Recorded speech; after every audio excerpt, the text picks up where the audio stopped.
โอ้สุดอลังการกับหมู่บ้านแห่งนี้เนาะสุดยอดเลยกับวิถีชีวิตชาวบ้านเขาเจ้ากะเฮ็ดนาเนาะนี่นาหมดเลยเนาะนางามพี่น้องและรถโดยสารเนาะสำหรับผู้ใดที่อยากมาเที่ยวเนาะกับรถแลนบ่ขาดสายเด้อพี่น้องเด้อสิต่อละต่อละ เอาเด้อพี่น้องตอนนี้บ่าวลาเอกจะพาพี่น้องมาเบิ่งบรรยากาศหมู่บ้านทงแปเนาะที่ลาเอกไปเมื่อวานนี่นะลาเอกไปมาแล้วเนาะแต่ว่ามื้อเช้านี่ฝนตกลาเอกอยากจะเห็นบรรยากาศฝนตกนะฟ้าหลังฝนที่หมู่บ้านทงแปมันสิงามบ่ลาเอกคิดว่าหมอกกำลังขึ้นงามๆแล้วเนาะตอนนี้เดี๋ยวเราจะไปเบิ่งนํกันว่าบรรยากาศตอนเช้าจะเป็นจังใดเนาะไปทุกคนนี่ทุกคนเนาะโอ้น่าจะไปนาไปให้ไปนาเนาะ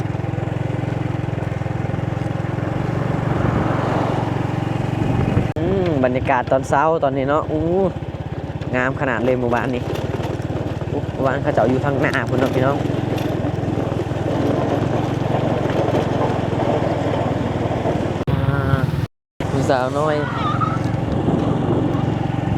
ผู้สาวน้อยเผามงเนาะ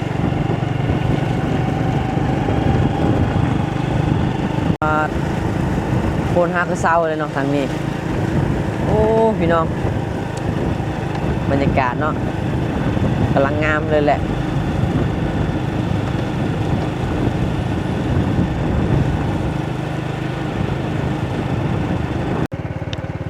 เอาพี่น้องทุกคนลาเอกกำมะฮอนอีกแล้วเนาะหมู่บ้านทงแปเนาะวิวบรรยากาศฟ้าหลังฝนในยามมื้อเช้าเนาะมื้อวานลาเอกก็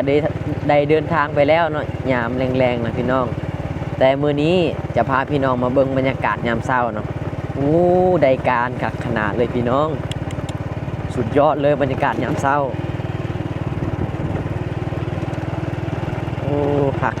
คักนี่ว้าตัวบรรยากาศยามเช้าสุดอลังการเลยคุณเนาะแนมไปถึงภูก็สิเห็นกังหันลมนะพี่น้องเห็นบอกกังหันลมนะอยู่ภูนะพี่น้องเอ้ยภูเดี๋ยวซูมให้เบิ่งเนาะเห็นบอกกังหันลมสุดขนาดเลยโอ้ตัวอากาศดี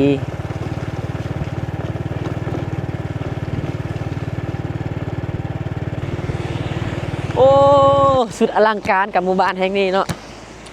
สุดยอดเลยคุ้มค่ากับที่ลาเอกเดินทางไกลนะทุกคนสุดยอดเลยนี่มาเตงามคักขนาดเลยหมู่บ้านแห่งนี้นะเป็นหมู่บ้านมงเนาะพี่น้องเป็นหมู่บ้านที่ติดชายแดนลาวเวียดนามเนาะทุกคนเนาะไปไสไปดำนาบ่กินขัวอ๋อ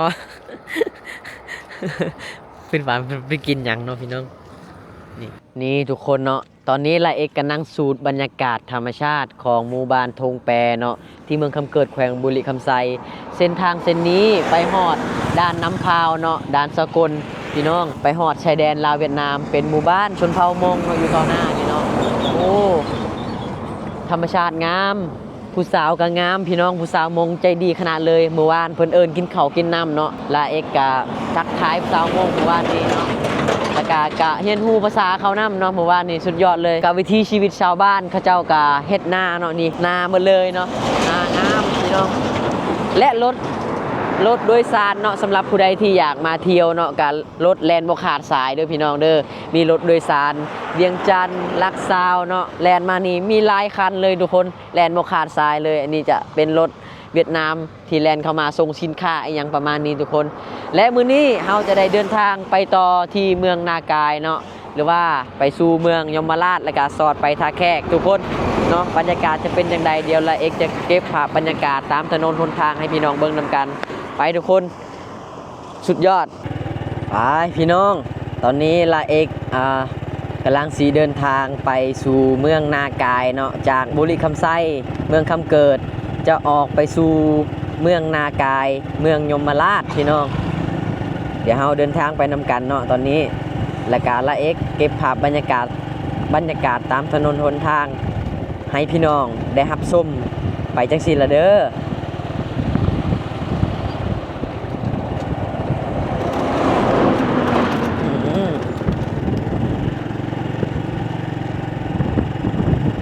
ตัวสุดยอดสุดอลังการนี่อีหลีเด้อ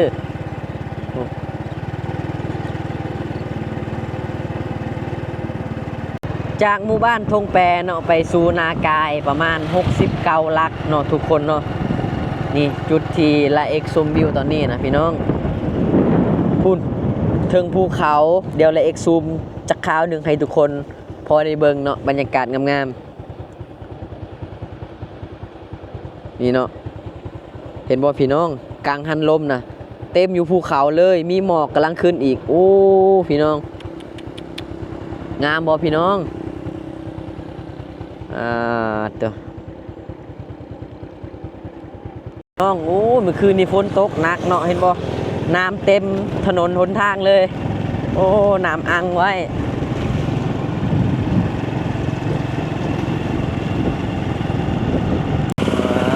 ระวังทางแสงแดดมานี่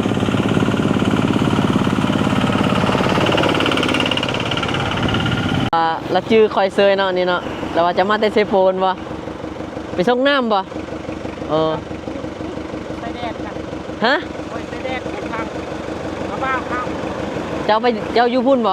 บ้านใดเร็วชกจ่าฮะเร็วชกจ่าโอ้บ้านเจ้าอยู่พุ่นเนาะไม่เฮ็ดเวียกอยู่นี่ มาพ่อคนบ้านเดียวกันเลยสหาวเนาะไปดิวะมาที่พุ่นแล้วสิกลับเซโปนตอนนี้ไปจะฮะคนเดียวนี่ทุกคนมาพ่อคนบ้านเดียวกันเนาะเล่ากับอยู่สวรรณเขตเซโปนเนาะไม่เฮ็ดเวียกอยู่บุรีคำไซโอเค ทุกคนเดี๋ยวรายการเดินทางก่อนโชคดีบรรยากาศพาพี่ห้องเนาะมีหมอกกำลังขึ้นเนาะพี่น้องอันนี้เป็นตัวเมืองคำเกิดเลยทุกคนไปเฮาเดินทางสู่นากายเนาะตอนนี้สู่ยมราชเนาะสิกลับเซโปนละพี่น้อง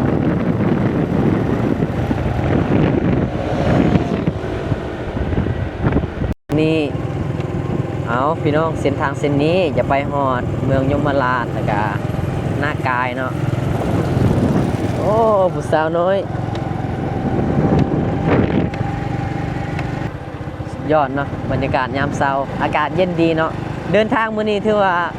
คักขนาดเลยตอนนี้นะเพราะว่ามันบ่ได้ร้อนเนาะอากาศมันบดฟ้าหลังฝนเย็นสดชื่นเนาะเดินทางแบบนี้สบายเลยหนทางคักขนาดเลยพี่น้อง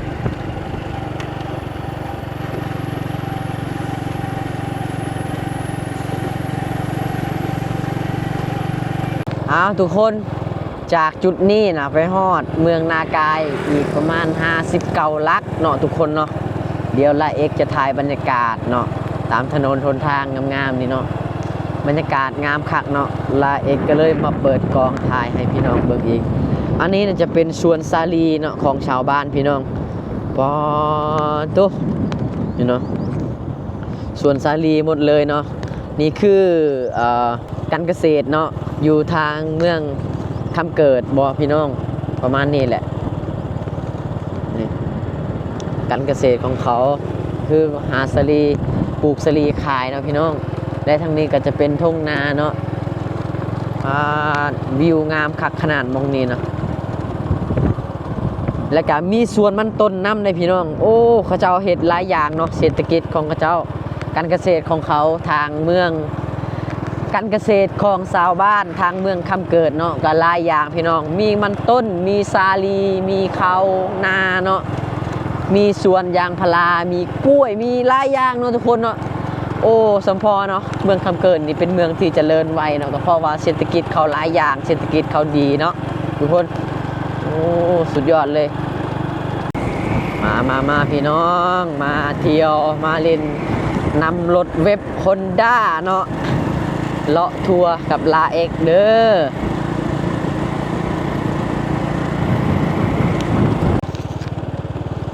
หมู่บ้านแห่งนี้ยังเป็นเมืองคำเกิดอยู่เลยพี่น้องเนาะอันนี้นะเป็นหมู่บ้านเผามงอยู่เนาะทุกคน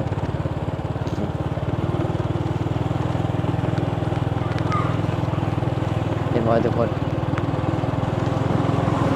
คนเผามงหลายขนาดเลยเขาจะอยู่แถวนี้นะอยู่เป็นกลุ่มจังซี่นะโอ้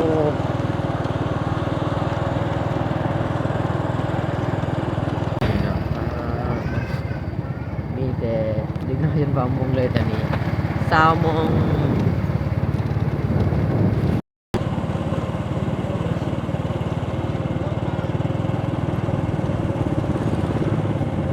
แม่นหมดเลยพี่น้อง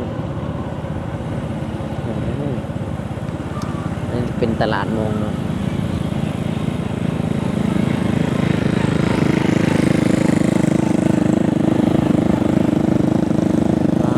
เป็นตลาดเลยตลาดขายของกินหลายอย่างเลยได้พี่น้อง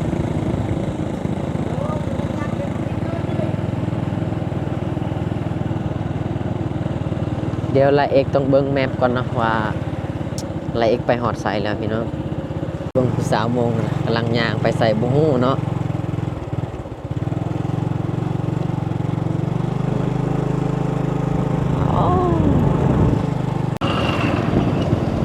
อยู่ถึงภูนะอันเขียวๆนะพี่น้องเป็นไห่ของเพิ่นเด้อพี่น้องเด้อไห่ของมงเนาะนี่เขาเจ้าจะเฮ็ดไห่ตามภูตามเขาจังซี่แล้วแถวดินที่มันเป็นดินเพียงเขาเจ้าก็ปลูกมันต้นปลูกสาลีขายจังซี่ล่ะพี่น้องเนาะโอ้ผักแท้โอ้โหพี่น้อง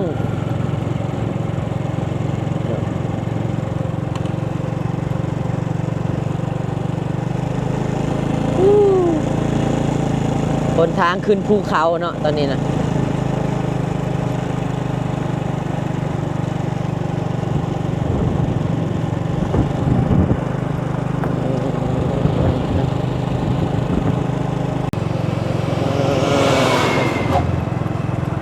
หมู่บ้านเข้าเจ้าอยู่ทางพุ่นเนาะพี่น้อง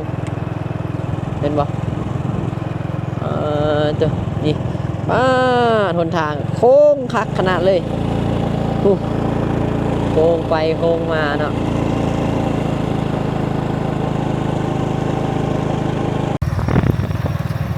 ตามถนนหนทางที่เพิ่นปลูกจังซี่นะอันนี้คือเพิ่นปลูกหญ้าให้งัวเพิ่นเด้อพี่น้องเด้อพี่น้อง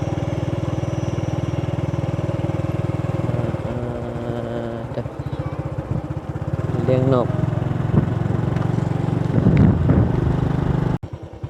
เจ้าได้มาแต่ไสฮะจะเป็นคนมงวะบ่เจ้าคนมงวะชิต่อ ชิปอล่าชิต่อล่าต่อล่า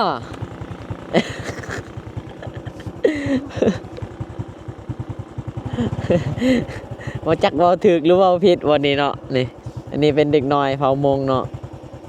บ้านยังบ้านเจ้านี่จะต่อเหรอโอเค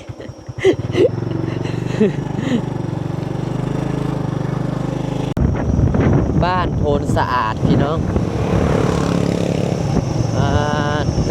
บ้านโพนนี่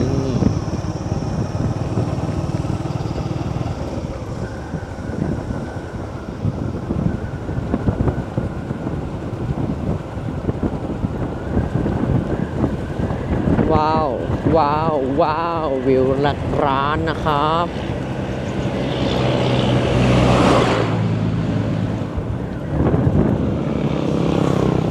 เดี๋ยวละเอกข้อเช็คแมปก่อนนะ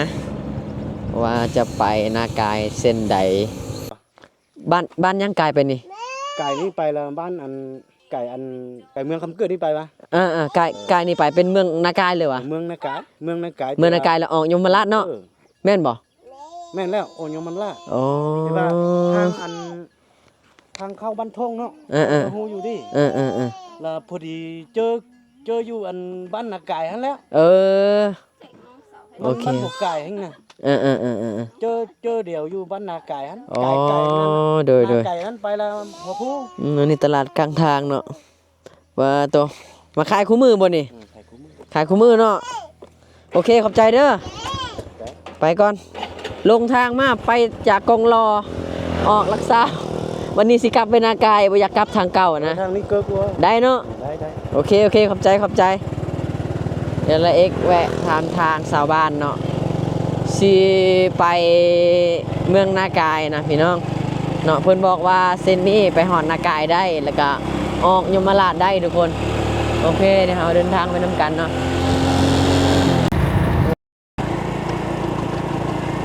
โอ้โหพี่น้องเส้นทางโคตรดีเลยเนาะดีคักขนาดเลยบ่มีลุมเลยบ่มีคุมบ่มีหยังจักอย่างเลยเนาะบนทางแบบด้วนเลยนะสบายเลยน่าเพิ่นได้บรรยากาศคักพี่น้องโอ้งามแต่เด้นี่สุดยอดเลยโอ้งามหน้าแบบนี้เพิ่นหากระดำแล้วเนาะขาวยังเรืองเลยขาวนะเออ